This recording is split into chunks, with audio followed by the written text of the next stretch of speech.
What is up, guys? This is Zach with Dreamedia Home Theater. Today we're doing a little upgrade here in Frisco. We have a 120-inch white screen with a old 1080p. I think this is the Epson 8350 from a few years back, and you can see all the in-wall speakers in this system already installed. Whoever had previously done this did a pretty good job. You got your LCRs, front, left, right, and center. And then they got some bipoles for the surrounds and the surround rears. It's not a situation. They should be a little bit lower at ear level, but you see this a lot over here in Frisco. And then we just got their sub. We're using the Klipsch SPL 120, and then Grayson's back here. So the previous homeowner kind of left them in a mess here. So what we're doing is we're just fixing the mess, essentially.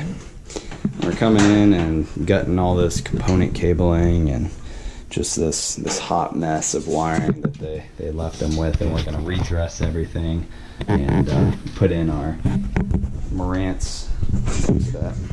Marantz 5013.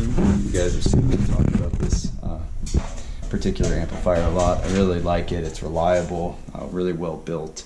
Marantz is just the more premium version to Denon, and that's a 7.2 channel receiver. So we're going to hook it up down here. There's already HDMI ran. This amplifier does support HDCP 2.2, the most current version of HDMI, but we're not going to be utilizing that now, 1080p, but in the future they're going to upgrade that projector and we'll help them out with that. So we're going to be hooking up DirecTV and their security cameras, Blu-ray player, everything like that, and program a Pro 24 universal remote into the system for them. I'll upgrade the process, or I'll show you guys after I complete the work. Thanks for watching.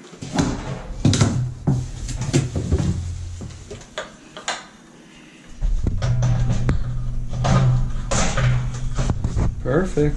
Alright guys, so we just got all of that equipment gutted out of the rack, and you can see we just have our 5013 in here. They're going to be pretty surprised, but there's hardly going to be anything in this giant rack whenever we're done with it. Probably just a couple shelves of items here.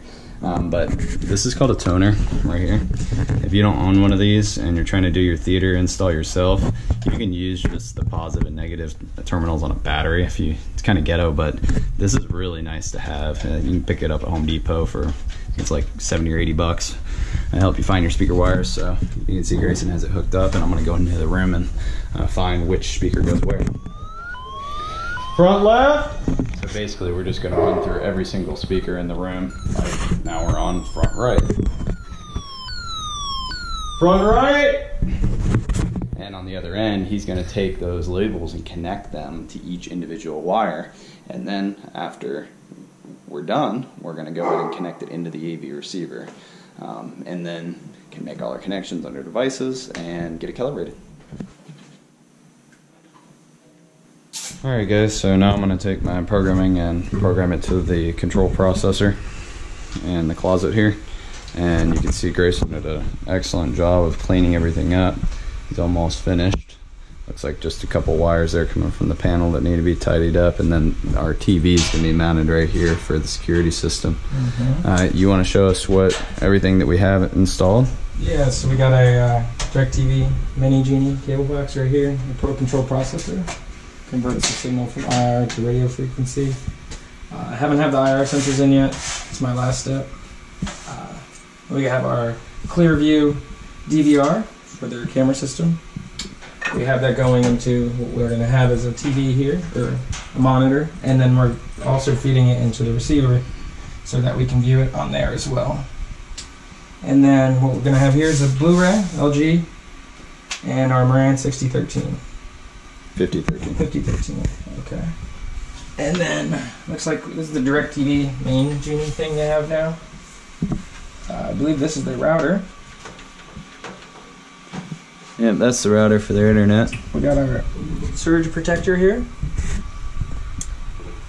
And that's about it. Then we got a little fan back here as well. Cool component, keep everything nice and ventilated. Yep. Looks like you did a nice job tidying up all those wires. It was definitely a rat's nest before he got in here and redid it. Oh wow, yeah, that looks a lot better.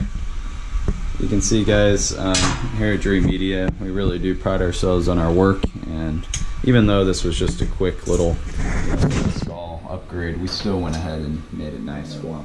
Always. Yep. That's night and day, man. It looks great. We're gonna go ahead and test this remote out and see how everything works. Okay, and here is the one button press remote from Pro Control, the Pro 24R. You guys see me use all the time. I like this remote. It's not the absolute fanciest remote on the market, but I'll tell you one thing that it is, and that's reliable, which is the most important thing for me as a custom installer, is that when I leave, the stuff works and the customer doesn't call me back for a service call. So I'm gonna go ahead and just show you how easy it is. You hit that one button, like for example the satellite TV, and it's gonna turn everything on and turn it all the right input. Just like that. Now we're gonna have to give it a second for the projector to come up and for the amplifier to kick on and everything to the correct input. With projection, it takes about 30 seconds.